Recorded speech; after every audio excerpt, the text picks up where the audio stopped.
Good afternoon and good evening. Welcome to Logitech's video call to discuss our financial results for the third quarter of our fiscal year 2026. Joining us today are Hanneke Faber, our CEO, and Matteo Anversa, our CFO. During this call, we will make forward-looking statements, including discussions of our outlook, strategy, and guidance. We're making these statements based on our views only as of today. Our actual results could differ materially as a result of many factors. Additional information concerning those factors is available in our most recent annual report on Form 10-K and any subsequent reports on Forms 10-Q and 8-K, which you can find on the SEC's website and the Investor Relations section of our website. We undertake no obligation to update or revise any of these forward-looking statements except as required by law. We will also discuss non-GAAP financial results. You can find a reconciliation between GAAP and non-GAAP results and information about our use of non-GAAP measures and factors that could impact our financial results and forward-looking statements in our press release and in our filings with the SEC. These materials, as well as the shareholder letter and a webcast of this call, are all available at the Investor Relations page of our website. We encourage you to review these materials carefully. Unless noted otherwise, references to net sales growth are in constant currency, and comparisons between periods are year over year. This call is being recorded and will be available for a replay on our website. I will now turn the call over to Hanneke.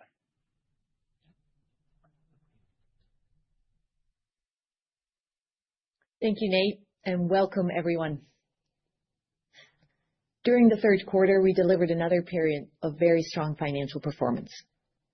With the exception of pandemic peaks, we drove record non-GAAP operating income and earnings per share.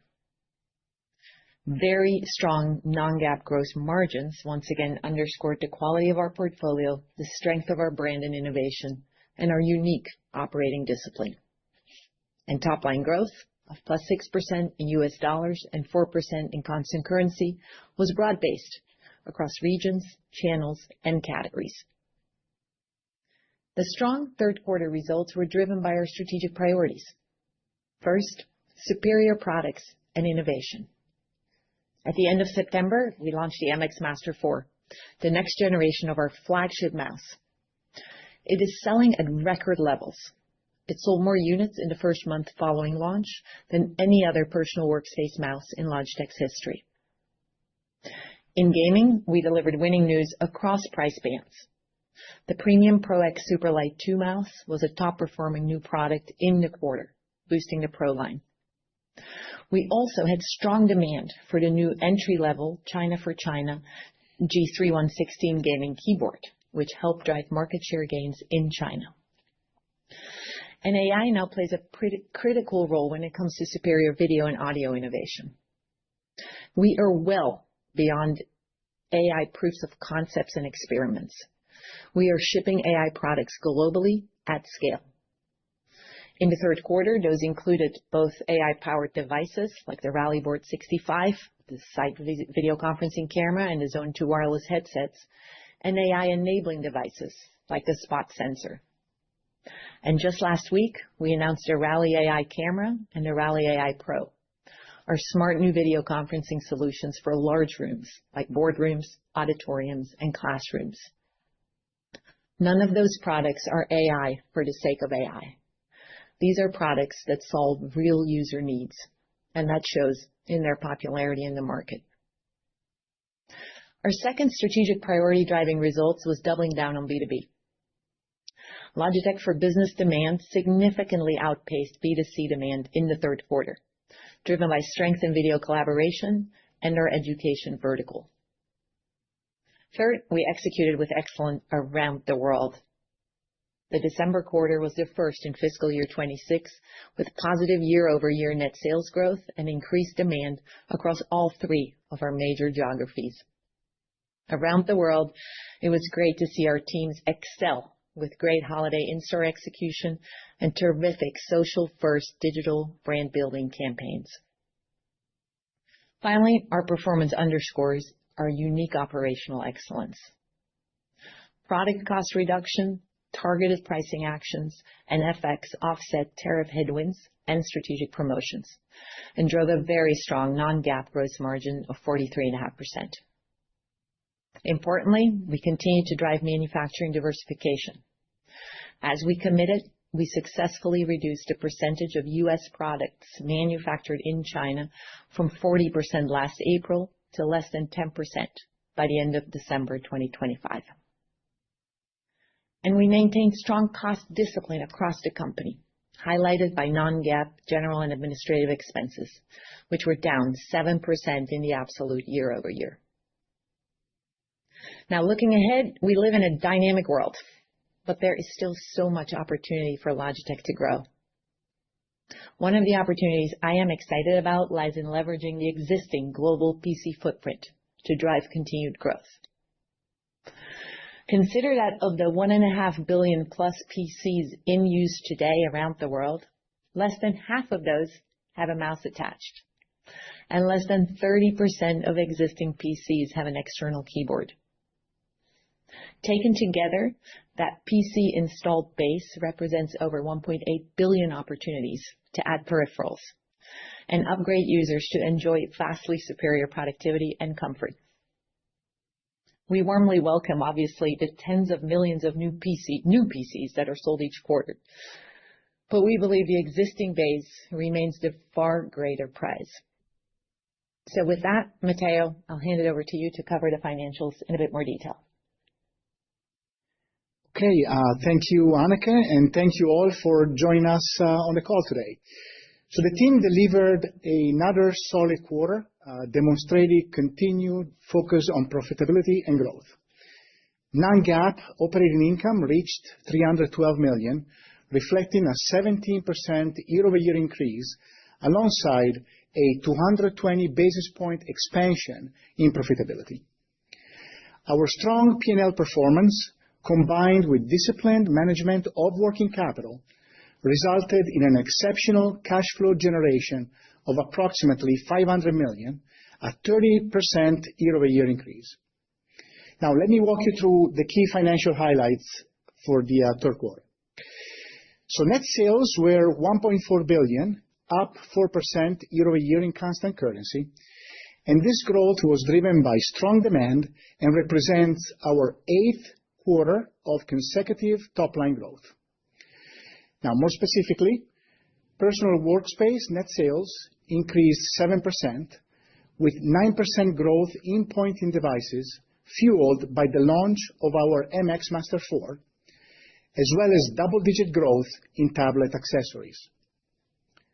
Video collaboration net sales grew 8%, with double-digit growth in EMEA and Asia Pacific, driven by continuous sales strength of our AI-enabled Rally Bar 65. And as we indicated in the past, the B2B nature of this business tends to be lumpy quarter to quarter, but the long-term trajectory of the business has very strong momentum. Gaming net sales grew 2%, driven by double-digit growth in Asia Pacific, while Americas and EMEA declined single digits due to the market contraction. Geographically, Asia Pacific led the way with a 15% year-over-year growth, driven by double-digit growth in gaming, video collaboration, and tablet accessories. EMEA grew 2% due to double-digit growth in video conferencing, as well as solid growth in keyboards and combos. And the Americas reversed the negative trend of the past couple of quarters, with the US returning to modest growth, with pointing devices up double digits, offset by gaming. On the profitability side, our non-GAAP gross margin rate was 43.5%, up 30 basis points from the prior year. We were able to expand the gross margin rate despite a challenging tariff environment, and similar to last quarter, the negative impact of tariffs was entirely offset by our pricing actions and continued manufacturing diversification efforts. Product cost reduction and favorable foreign exchange more than offset increased promotional activity in the quarter. We also maintained strong operating expense discipline. Non-GAAP operating expense was $306 million, a decline of 2% year-over-year, and this decrease was primarily driven by a reduction in G&A as a result of the measures that we implemented to mitigate the impact of tariffs. Now, it is important to note that if we normalize for the bad debt expense we recorded in the prior year period, non-GAAP operating expenses would have increased approximately 2%, while delivering a 70 basis points of leverage. And finally, cash flow. Cash flow was extremely strong in the third quarter. We generated approximately $500 million of operating cash flow, 1.5 times operating income, thanks to efficient inventory management, strong collections, and profitable growth.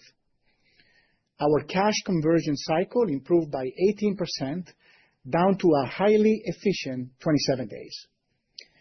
We maintain a very strong balance sheet, ending the quarter with a cash balance of $1.8 billion.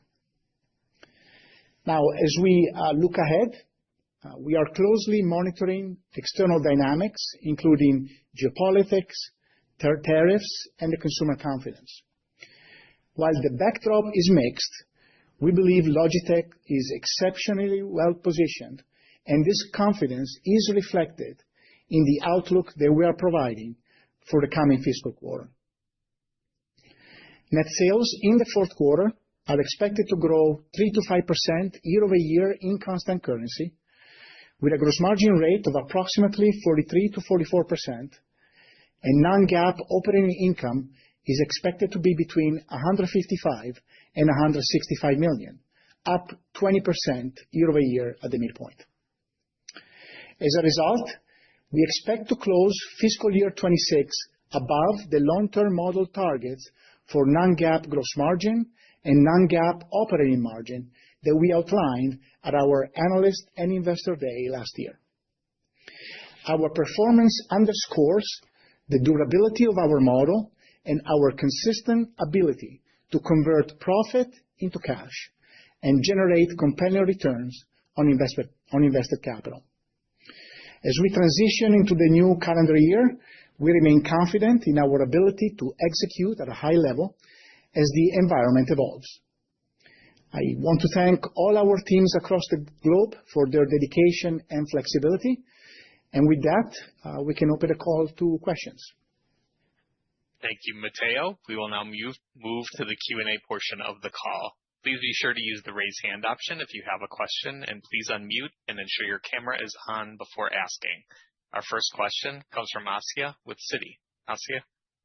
Great. Good morning, good afternoon, rather. Hope all's well. There's just so much macro factors. I mean, obviously, memory affecting PC demand. Hanneke, you talked about the installed base. Just if you can walk us through, what gives you this confidence relative to your long-term target model that you guys have laid out about the growth looking ahead, not just through March, but, you're now approaching the end of fiscal 26 into fiscal 27. Just some commentary that you could share on that. And one from Matteo as well, while I can, just on the gross margins. I mean, they just continue to upside, representing really strong execution here.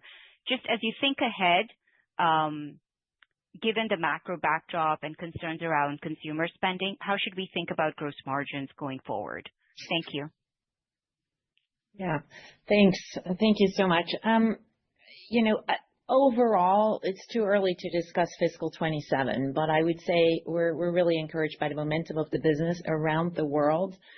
This year, as Matteo said, we're going to deliver at the high end of our long-term model, and we're expecting that our team will continue to deliver with excellence. This is a company for all seasons. A lot of things were thrown at us this year. We expect that we can continue to work well in the year ahead. That said, let us touch actually on memory and on PC potential. So overall, what I would say is we don't believe we will be materially affected by both of those factors. And let us unpeel that a little bit.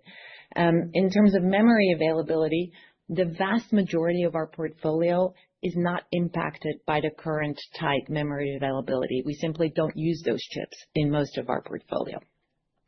Only our video conferencing products and only a portion of our video conferencing products are impacted by the memory availability issues.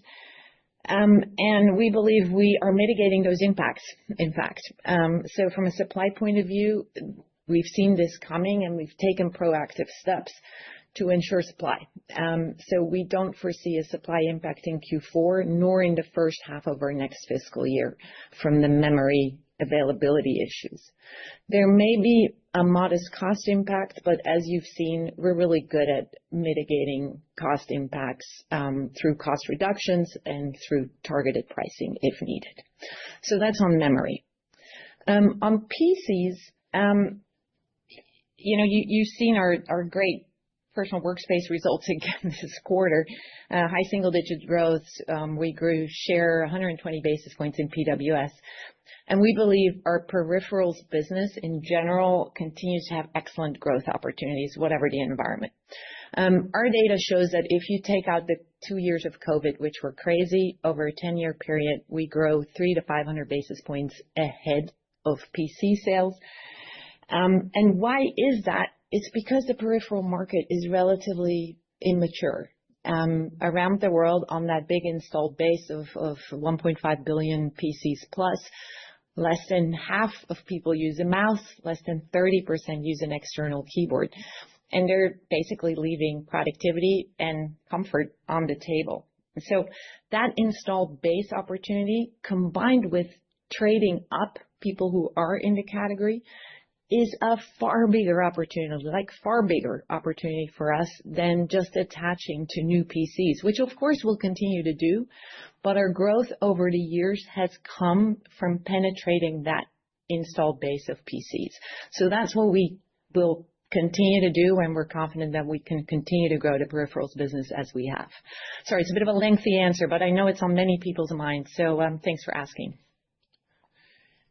Maybe, Asia, I will address your gross margin question. So first of all, let me say I appreciate your comments, also on behalf of the team, because I really agree with you. I think the team has done a fantastic job. If we take a step back and we use just the midpoint of the outlook that we provided today for the fourth quarter, that implies that we will close the year with a gross margin rate around 43.5%, which is pretty much flat to fiscal year 25. So the ability of the team to deliver this outstanding result in spite of all the tariff environment that we discussed throughout the fiscal year, I think is pretty remarkable. So I think it's way too early to talk about fiscal year 27, but I think the foundation of this gross margin and our ability to maintain the gross margin to this level, I think the foundation is there. And what I mean for foundation, really, I'm referring to a couple of key aspects. Number one, our fantastic brand and the pricing power that this gives us. Number two, the continuous work that the team has been doing on innovation. We've talked a little bit in the prepared remarks, another tremendously successful launch with the MX Master 4, just as an example. So that's really the engine of the company. And third, the continuous work that we are doing every year on product cost reduction through value engineering and supplier negotiation. So that's really, to me, is the foundation of what we're doing, and that's here to stay. Now, with that being said, obviously, we are all seeing commodity prices going up. We are seeing cost of components going up. So we will have to factor all these components when we discuss in the next earnings call about 27. But I think the foundation and the execution of the team is there, and that's what you can count on us on deliver also next year. Thank you very much. Okay, our next question comes from Jorn from UBS. Jorn? And hello, everybody. Hi, Jorn. I would ask two questions, if it's okay, and then I go back in the queue. The first one is, you elaborated on your resilience in more volatile PC markets, but do you have some data for the attachment rates on mice and keyboards where this has stood 5 to 10 years ago? just to compare a little bit the trend changes of rising attachment rates, which potentially was helpful for the PC unit outperformance. And the second question would be, please, on gaming. Isn't this a little bit concerning that the US and Europe is now seeing declining gaming markets? Gaming is one of your key growth drivers. What are you doing against this strategically for the next 12 months to bring this back to growth? And also, if you somewhat details, was PC gaming down, or was it mainly driven by simulation and headsets? So some more details here would be appreciated. Thanks a lot for this. Yeah. Let me take the gaming question first, and then maybe you take the attached question, Matteo, if that's okay. So on gaming, first of all, another quarter of good global Logitech gaming growth, 2% up. Demand was higher than that, and as you saw, that's really driven by our outstanding performance in the world's biggest gaming market, China. We gained past 3 months share across gaming mice and keyboards in China. That's the first time since I can remember and since I've been here, so that's great. We delivered strong double-digit gaming growth there in terms of net sales. And I think what's important, and that's important for the rest of the world as well, is we're winning at the top end with Pro, and we're winning at the entry level. With the China for China innovation, the most important one that came out this quarter was the G316 keyboard, mechanical keyboard for gaming. That's doing very well as well. So it's important that we cover both ends of the market. In the US and Europe, we held share in a declining market, indeed, in the quarter. What's good to see there is that our US share stabilized after a couple of quarters where share was a little soft as we took pricing, first implementing it and then getting the consumer to get used to it. So it's good to see it stabilize. And the other good thing there is that we're seeing great growth on the top end of our business. So both Pro and Sim growing double digits in the US and Europe. Now, to your question on the gaming market, the markets in the US and Europe have been pretty soft. We believe that's temporary, and we can discuss the causes, but they're probably part economics, part game release related. And in that context, we think we've prepared ourselves really well for the year ahead. So when it comes to economics, there clearly is a bit of a K-shaped economy. When I meet gamers in the US and Europe, they are a little more choiceful in terms of what they spent money on. So what we've done for the year ahead is really thoughtfully designed our portfolio to win at the top end, because there's a lot of gamers who do have money, but also to win at the entry level, just like we've done in China already. So that is one. And then second, in terms of gaming title releases, again, they've been a bit more muted in the West than they have been in China. And gamers in the US and Europe that I speak to are saying, well, I'll just wait and see a little bit till GTA 6 and some other new releases come out. So they're sitting on their money. But fortunately, our business, again, doesn't depend on a single game alone. And for big existing games, whether it's Call of Duty or League of Legends or Valorant, you need the best gear. So we're excited. Super Strike is coming out, starts shipping here in a couple of weeks. That is a step change in competitive performance for FPS games, existing FPS games. And again, I think that will position us really well to continue to gain share, whatever the market does in gaming. Again, sorry, a bit lengthy, but I know it's on many people's minds. So Jorn, so let me start. Overall, if we look at take about 10 years worth of data and you normalize for COVID, generally the sale of our peripherals outpace PC sales by about 300 to 500 basis points on average. So with that being said, though, I go back to Hanneke's point. The biggest opportunity for us is really on the install base, where of all the PC out there, less than half have a mouse and less than a third have a keyboard. And that's really where, in a way, the focus has been. And actually, if you go back in history, the vast majority of our sales really comes from the increasing the attach rate to the install base versus new PCs. Though, to Hanneke's point in her prepared remarks, we also like, obviously, the new PC sales. But that's where the focus is. And I think you were asking, do we know attach rates to new PCs in the past? We know what they are today. They're actually fairly low, somewhere between 9 and 14%, depending on the type of mouse or keyboard. So they're relatively low. We don't have that historical data, but given how low they are, there was opportunity, obviously, going forward to go up, but they cannot have been that much lower in the past.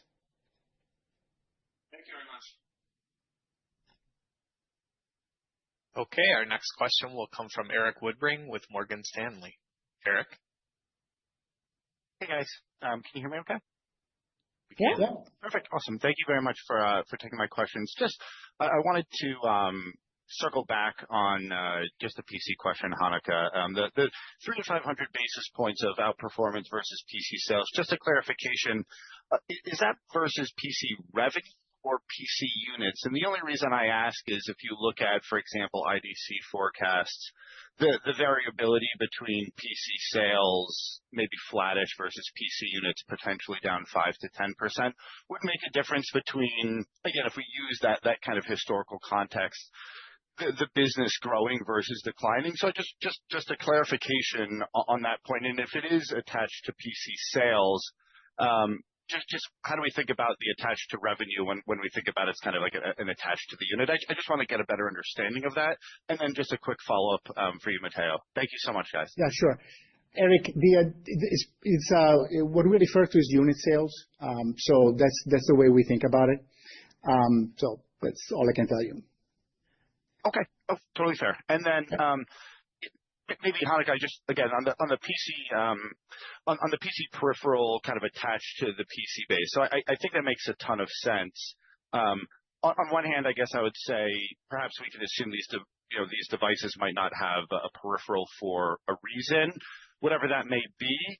So how do you convince that user that's underpenetrated to get that mouse or to get that keyboard? What is it that Logitech will say or it can do, whether that's incentivization, promotions, etc., that gets that user to say, you know what, I do need this. This is an awesome product. I need to buy it.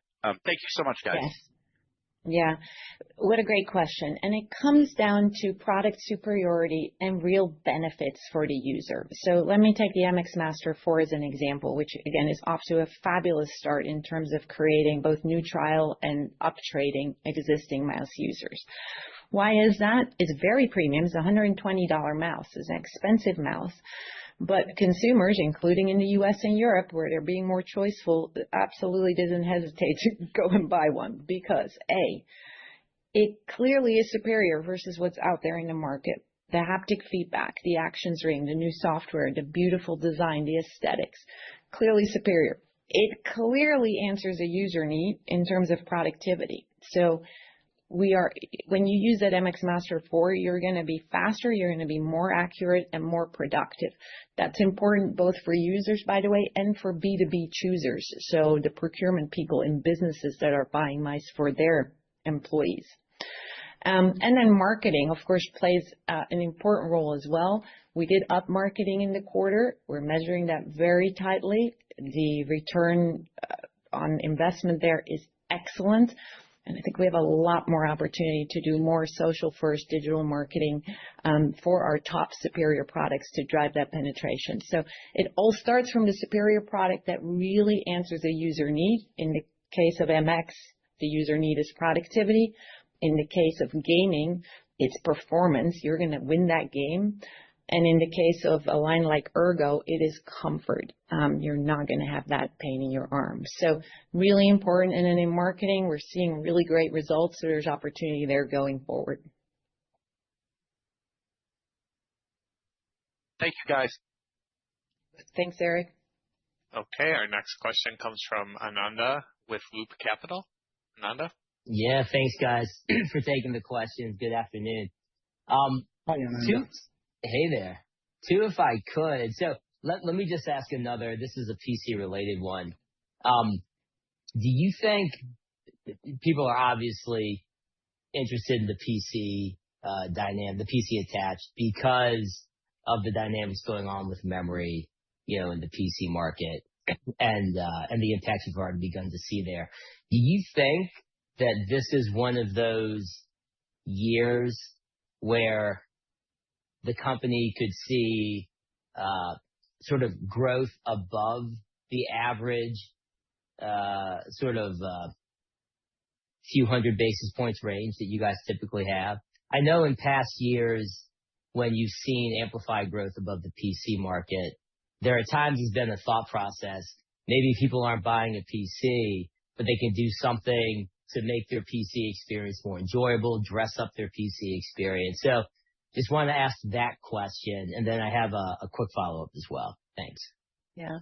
So it's too early for me to speculate on the year ahead, but I think you're right. Historically, again, this is a company for all seasons. We can win in any environment, and in an environment where, if I take gaming, the price of gaming PCs is definitely up. But when I don't have money to get a faster CPU, I can buy a Super Strike mouse and improve my gaming speed and performance that way. So we've definitely seen that in the past, and we're, gonna make a plan to do that going forward as well. Maybe, Ananda, for whatever is worth, too early to talk about next year, but if you look at the quarter that we just printed, if we look at personal workspace, actually in its totality, the growth in personal workspace in constant currency outpaced the growth of the company. So it was faster. Good context. And the follow-up, this might be more for Matteo, but although you guys don't have material exposure to some of the components that we're seeing the meaningful price increases in the memory chain, there's others as well.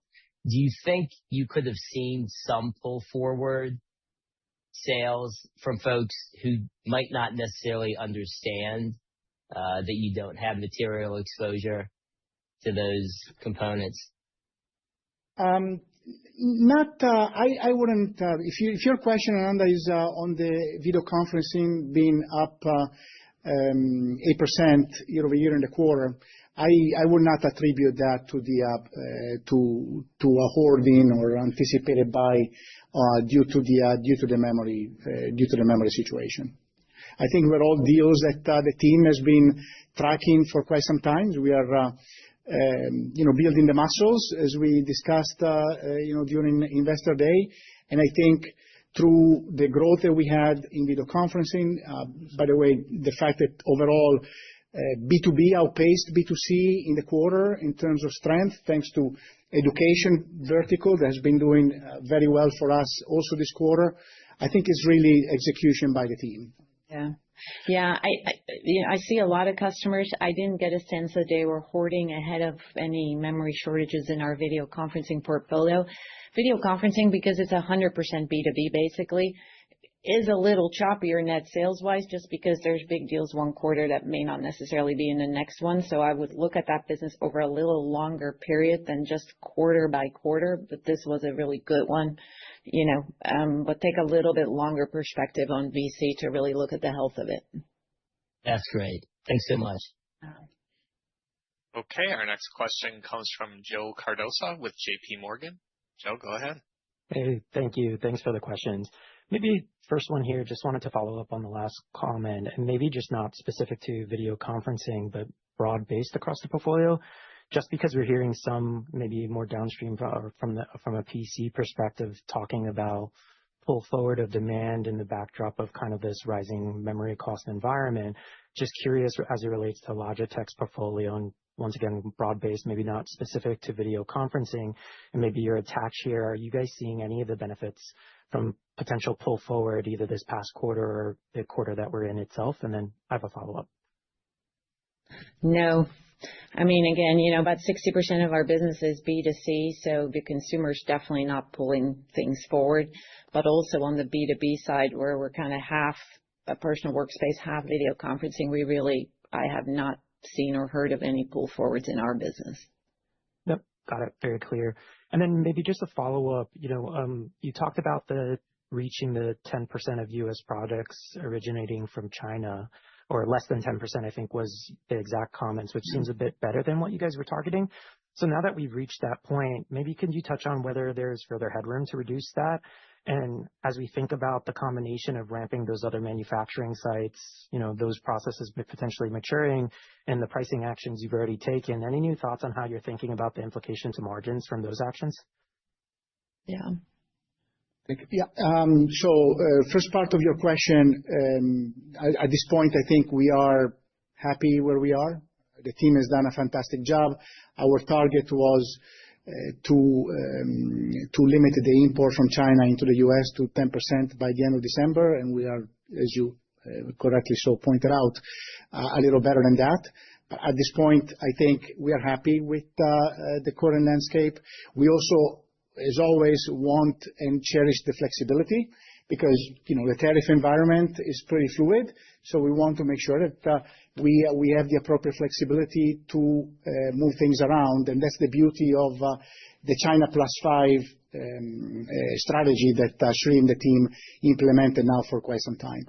I think on the gross margin side, if we look at what we've done in the second quarter, what we've done in the third, and also the outlook that we indicated today for the fourth, we are really happy where things played out. Basically, the positive impact of the price actions that we took in April in the U.S., combined with the diversification action that you just mentioned, were able to allow us to offset entirely the tariff impact. And I think we are, we're in a good spot. And then we'll see, we'll talk more once we close the year. Understood. Thank you. Appreciate the color, guys. Yeah. A reminder to please use the raise hand feature if you do have a question today. And with that, our next question goes to Didier with Bank of America. Didier? Yeah, thanks very much. Couple of quick ones, if I may. So I think, can you give us a sense of the components of the personal workspace organic growth? So how much of that is volumes versus price? Because the reason why I'm asking is because, and I think the question has been asked multiple times in different ways, if you've got a PC market next year, tablets down 10% because of higher memory prices, you're going to face very tough comps, effectively having raised prices this year to offset the tariff impact. So I guess the question is, if we've got a very tough PC market outlook in terms of 27, big decline in volumes, would you be happy to just take down pricing, or would you be happy to just keep pricing to maintain your margins and potentially lose share?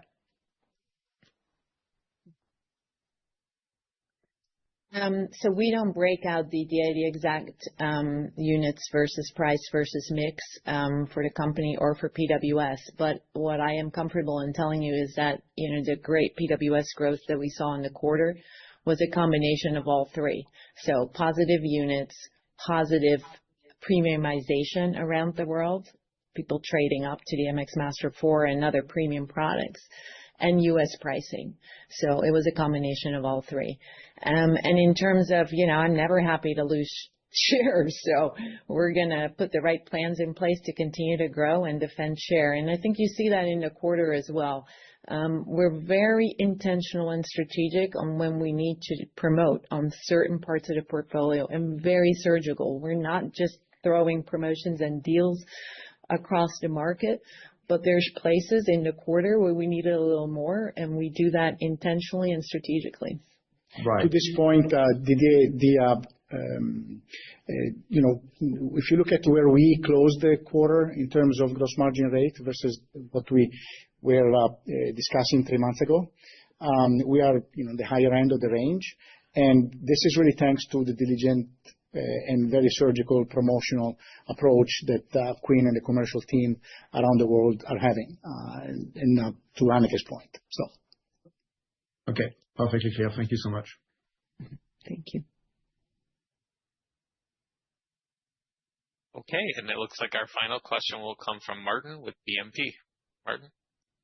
Yeah. Hi guys. Evening. Martin. On my side. Just the two follow-ups, please. First one is, can you just walk us through what the main strength factor is for the Q3 constant currency guidance to reach the high end or the low end? Is that still mainly the U.S. consumer? Is it mainly on the China sustainability? Is it gaming or the PC market slowdown? And then maybe attached to that, the sell-through was pretty strong, but it's a sell-in, and that was primarily in APAC and EMEA. Was that difference mainly due to promotional activity, or was there also some inventory or restocking in the channel? That's my two questions. Yeah. So let me take them then, Hanneke, you can. So let me start with the first one, the fourth quarter outlook. So our outlook contemplates a couple of things. So if you look at the midpoint, right, pretty much performance is in line with what we've done in the third quarter. And this applies in totality, and this applies also by the three different regions. So AP, we are expecting AP to continue to grow in the mid-teens like we did in the third quarter. Low single-digit growth in EMEA, and flat to low single-digit growth in AMR. So that's the midpoint. On the high end, pretty much AP, EMEA remains the same as we did in the third quarter. So the swing factor is, to your point, AMR. We have seen during the third quarter an acceleration of the momentum, particularly in the United States, and mostly towards the end of the third quarter. So the high end assumes that this momentum continues into the fourth, and AMR grows into the mid-single digit. So that's really the difference between the two. On your question on the sell-through, sell-in, so you have to keep in mind that sell-through is a gross number, right? So it does not include the impact of foreign exchange, and it does not include the impact of promotion, right? So when you look at the total company, sell-through was up 10% year over year in the third quarter. You have a couple of points of foreign exchange, so call it 8% in constant currency. And then you have a couple of points coming from slightly higher promotional spend as we anticipated getting into the holiday season, which is pretty normal. And then slightly negative mix coming particularly from the high sales on tablet accessories, which is tied to some of the work that we have done on the education vertical. But that's your walk. Okay, great. Thanks. So there's no bigger inventory restocking? No big sell-in, sell-through. Yes, correct. No. We're pretty happy, actually. Yeah, we're really happy with the inventories. So, really healthy channel inventory levels as we exit the holiday season, and excellent own inventory turns. So all of that looks pretty good. Great. Thanks a lot. This concludes the Q&A portion of the call. I would now like to turn things back to Hanneke for closing remarks. Great. Well, thank you all. It was great to see you. We look forward to seeing you in the follow-ups, and thank you for being with us for today. Have a great week.